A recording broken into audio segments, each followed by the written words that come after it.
Hi everyone, we're going to make some apple toffee oatmeal cookies.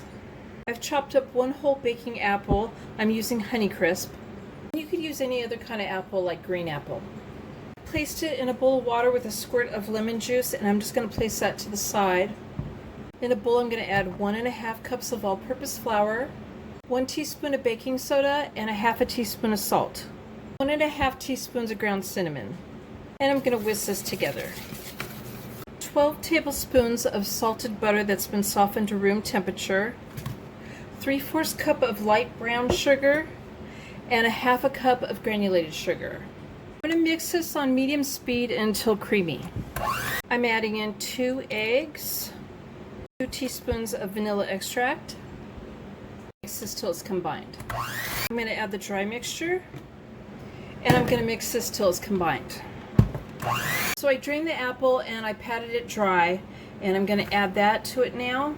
1 cup of English toffee bits. Alright, so I'm going to fold this in.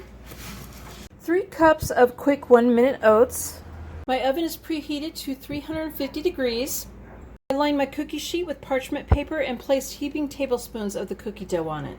You're going to bake this for 9 to 11 minutes, and you want the edges to be lightly golden and crisp. I let them cool 1 minute on the pan, and then I removed them to a wire rack to cool the rest of the way. So there's my apple toffee oatmeal cookies. Thank you guys for watching.